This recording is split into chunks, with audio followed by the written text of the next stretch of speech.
if all I have to do to earn a check mark is pay $10 a month to the platform, that check mark means shit.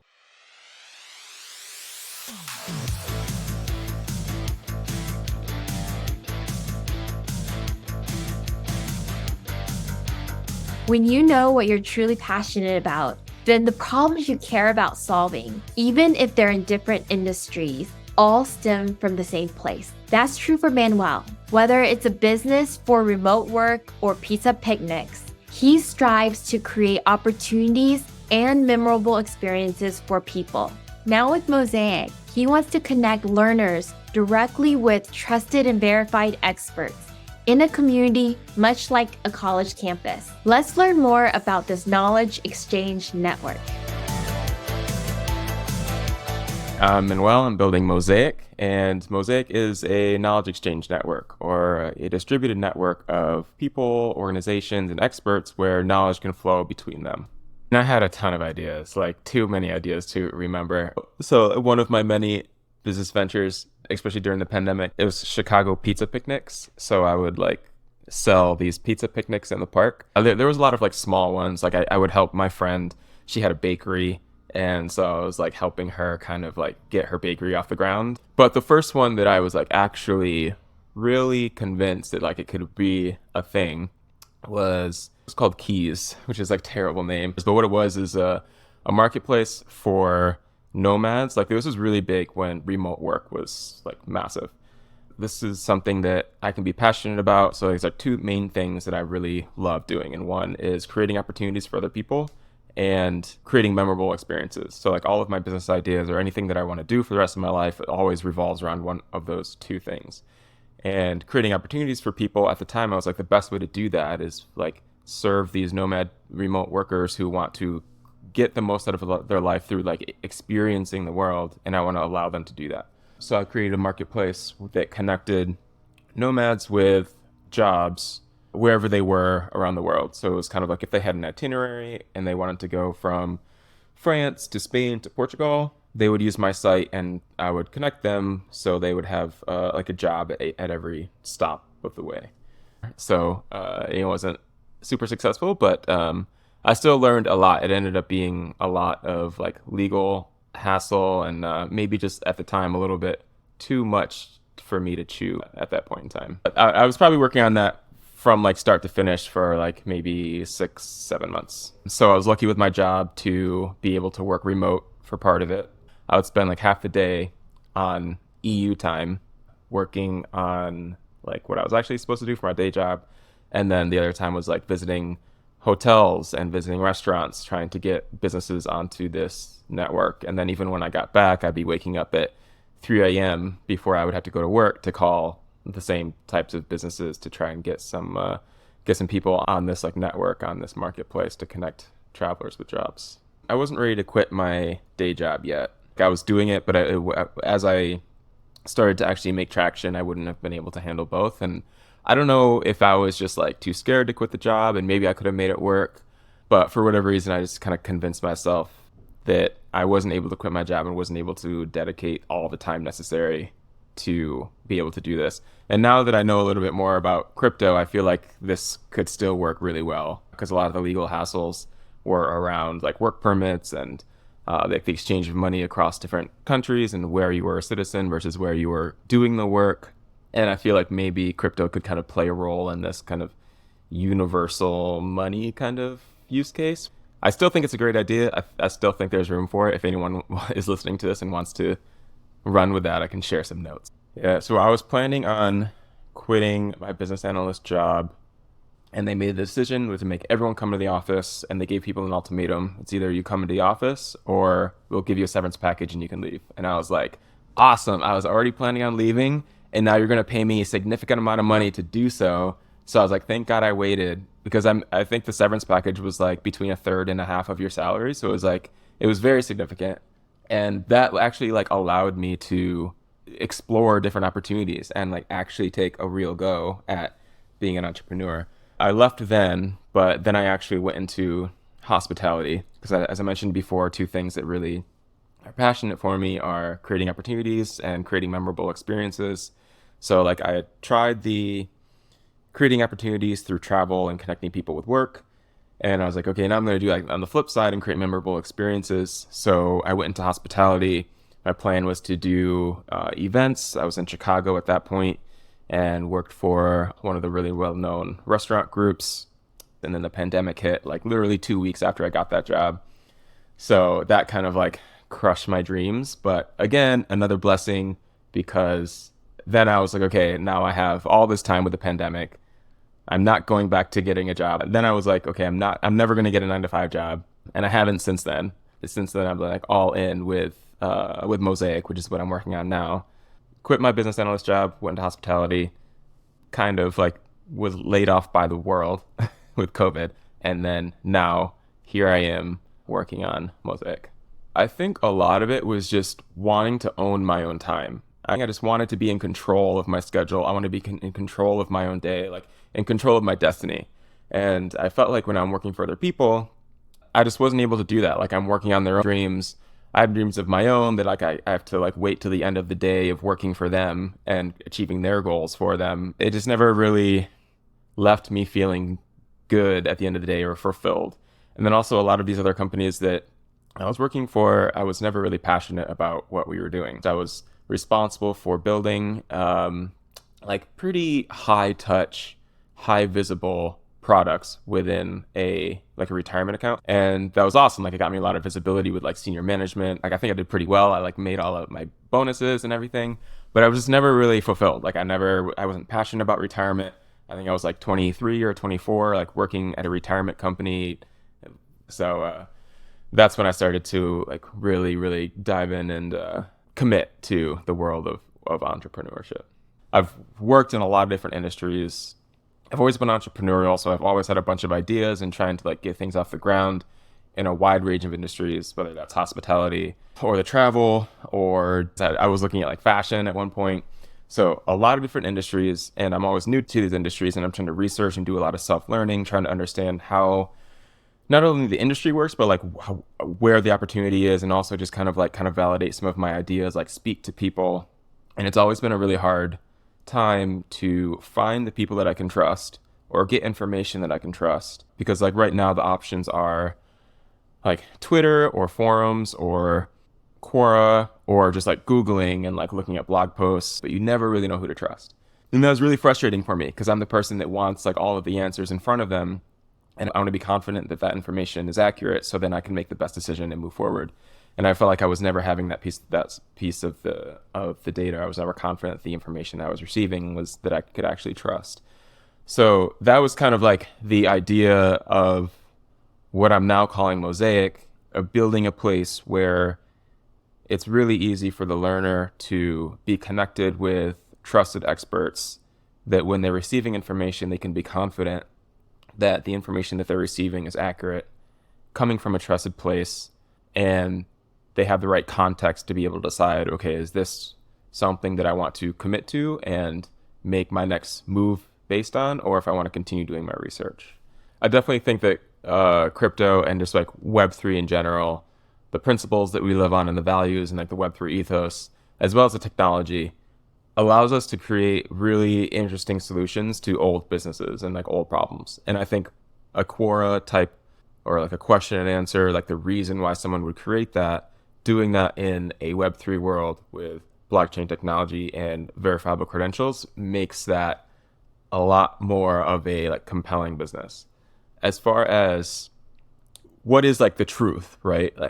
And there's a lot of the information that we go out to the internet to find or talk to people, like there is no black and white truth, right? Like there's always 100 or 1,000,000 different ways to do something. If I have a question about starting a business, there's going to be 1,000,000,000 different answers, and like there's not like one right answer, right? So it's like I'm not trying to create a platform where the truth is found, like the black and white truth is found. I'm just trying to create a place where people can have enough context, they can have enough information to be confident that the information that they're receiving is trustworthy.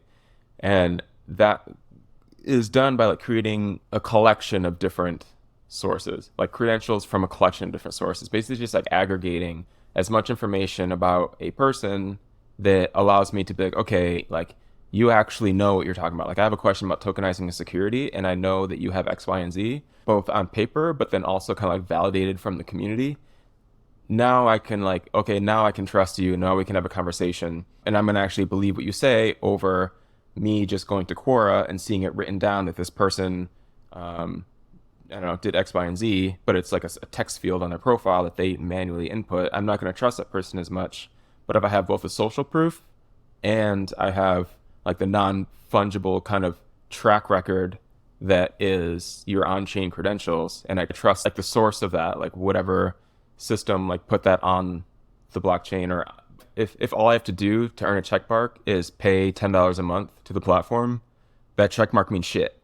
But if that check mark is backed by like Learneo, and like there's a lot of companies like that, but any of them that have some kind of quest or like learn this about crypto or like take this short little course and they automatically issue an NFT, like that's not something that I can just say that I did. It's like there's proof that I actually went through whatever hoops that was required to be able to earn that credential. Yeah, so aggregating all of that and creating enough context for me, the person who's trying to learn this information, that's what creates the trust. So it's not all about finding the exact right answer or finding the truth. It's just getting the right amount of context. So there'll be a few different ways to earn your reputation or earn your credential. Like obviously we already come with a lot of credentials.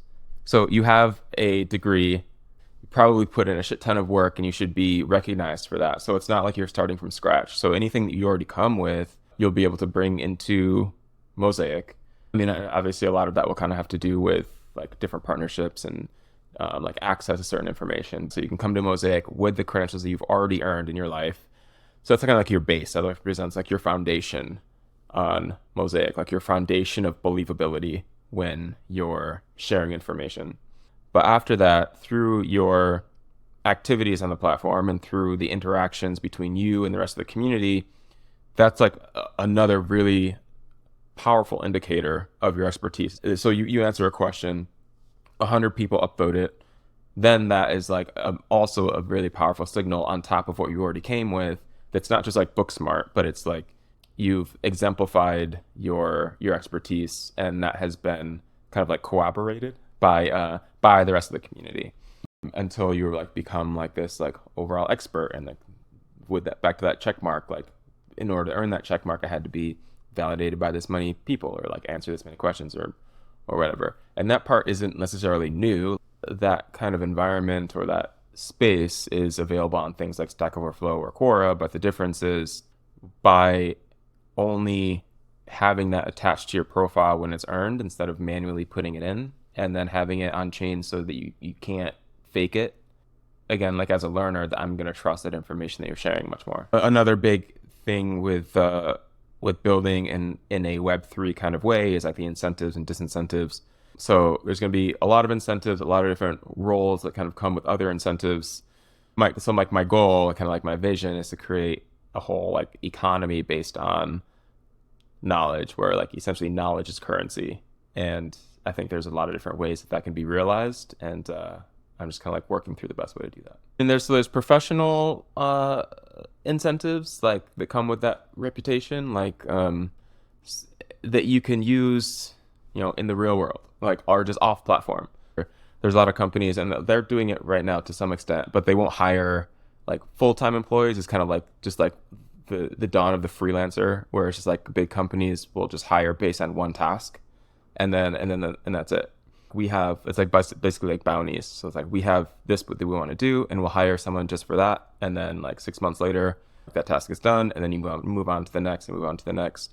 So you can envision like if that played out or like continues to play out, then something like Mosaic, where you're earning credentials and like you're earning proof that you can code to a certain level, or that you understand economics to a certain degree, and you have like the cosign or like the agreement from hundreds of people that you have this level of knowledge, then you can imagine that you'd be able to take that proof of your expertise to something like Google and like put it on your resume. So there's like professional incentives to be able to interact on the platform as like an answerer, And then obviously as like the learner, like you're learning information in an environment where you can trust the information that's being delivered to you in a much better way. And then eventually there'll be financial incentives where you can attach a bounty. So you can say, hey, like this question, I know it's pretty difficult and I want like a one-on-one conversation. I'm willing to pay someone $500. So it kind of turns into like a consulting kind of environment. Professional incentives, financial incentives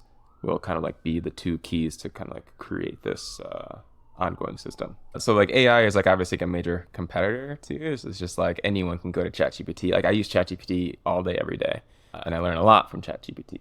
Yeah, it's like easy to go to an AI tool and ask a question to get for certain things, but there's a lot of people out there that still want that human interaction. There's a lot of times where you want certain insights based on certain information that I think only a person can deliver. So with that said, though, AI also creates an incredible opportunity for something like Mosaic because there's going to be so much knowledge that's shared across the network. Essentially, I'll be able to create my own AI that's trained on information that has much more weight of being closer to the truth. Like ChatGPT and OpenAI is trained on the world's information, and that's amazing. But I'm really interested in kind of like shrinking that training pool and just making it really, really high quality. And that is something, an opportunity that becomes created by like this knowledge graph that Mosaic will be able to create. One of my early taglines was for Mosaic is learn at the speed of innovation, because there's a lot of resources out there that can't keep up with innovation. The world is becoming increasingly more decentralized, and also it feels like it from my perspective for the 34 years that I've been alive is that the world is like advancing much, much faster. And that may not be true like for the history of mankind. Like maybe there's other time periods where technology advanced quicker, but at least for the time that I've been alive, like it seems like it's like a hockey stick of how quick innovation happens. So it's really hard to keep something like that up to date with all the information. So I think that's what makes it really important for something like Mosaic to be peer-to-peer, because then that allows you to get the information directly from the source, essentially. Like it's really easy to stay at the top of innovation if you're on like a university campus, because that's where the innovation is happening. Like the research is happening literally in the building next to you. So it's like really easy to just walk over and be like, ask questions and like say, hey. But if you're off of that environment, like all of us, it's hard to get access to the cutting edge, essentially. But if you're able to connect a learner with someone who is at that cutting edge, whether they're at a university or it's their job or they are researching it every single day and they have those credentials to show it, then that starts to solve that problem of like this latency where I don't have the resources to be able to learn about the thing that's just happened yesterday. Like that's the superconductor thing. I can like go on Mosaic, assuming that Mosaic, at this point, Mosaic is like popular enough to be able to attract these kinds of people. I can go to Mosaic and ask about superconductors, and now I'm automatically connected with the people who can actually give me the latest information. Another lesson that people can take from the Web3 playbook is how important community is. Like imagine if Quora actually had like a vibrant community and they had weekly calls. It would be a much more enjoyable place to be and a much more enjoyable place to share information. And so I definitely plan on implementing a lot of those community aspects into Mosaic. If I have a question, I can automatically discover not only the answer, but where the communities are that like I can go to get follow-up help. So like right now I've been integrated with Discord.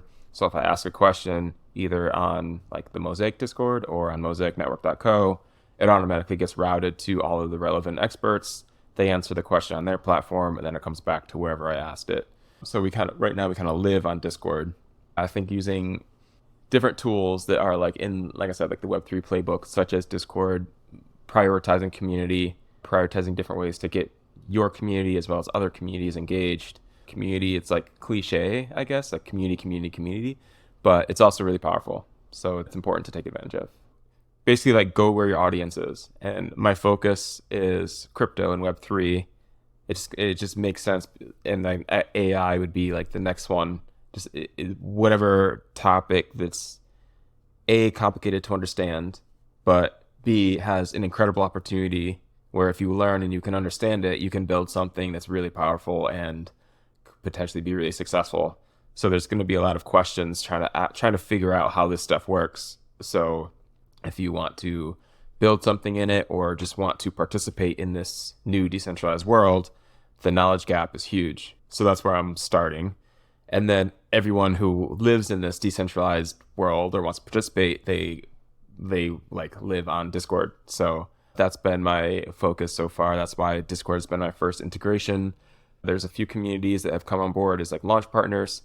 So if I ask a question on one platform or on one Discord server, it gets routed to the relevant one and then comes back to me wherever I asked it.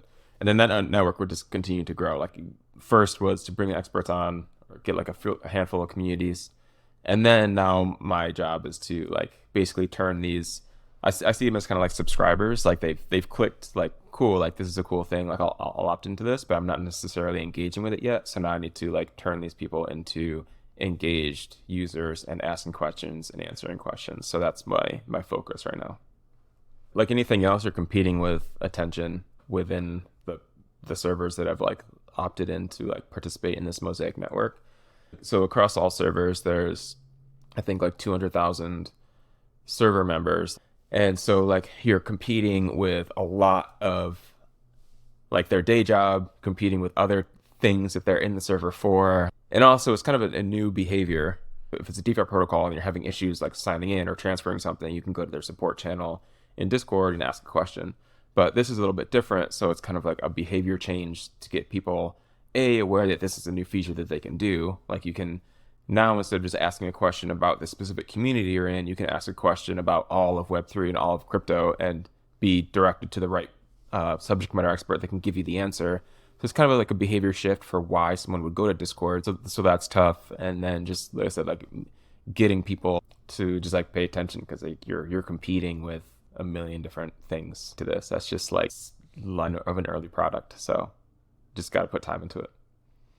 The main thing is I just want to be able to create the links and create access to information that it would be really difficult to get otherwise. So if I can do that, then we can worry about the best way to bring in the money once I get like that activity and the users, and I'm actually like achieving what I set out to do, which was make it easy to get knowledge. I'm like in the process of looking for funding, so fingers crossed that get some good news coming up soon, and then I'll be able to like really think about like hiring devs and enhancing the tech, create some more like cool like visual elements and really kind of like ramping it up. Richard Branson has always been someone that I've really looked up to and tried to emulate. I just love his attitude. I feel like we're similar in the sense of like a sense of adventure, but I just love that all of his businesses are not unique, right? Like a cell phone company, an airline, travel company, records. They're not like brand new technology, or they're not like a crazy innovation, but he's just like really passionate about making the experience as best as possible for the customer. Like that's always been his differentiator, is just like the best customer service or the best customer experience, and just replicating that across all industries. And I would love to create something very similar. Like Virgin has 100 different companies.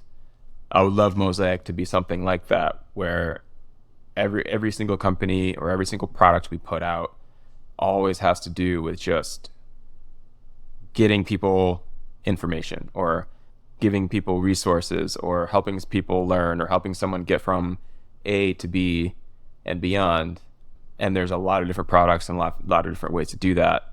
And I would love to have Mosaic be like set up like a similar model to Virgin, where you have a ton of different companies, but all kind of like moving in that same direction. Like it's one thing to hear something, but then when it gets like kind of confirmed through your own experiences, that makes it all that much more important. I would say one thing is like, don't worry about what the competition is doing.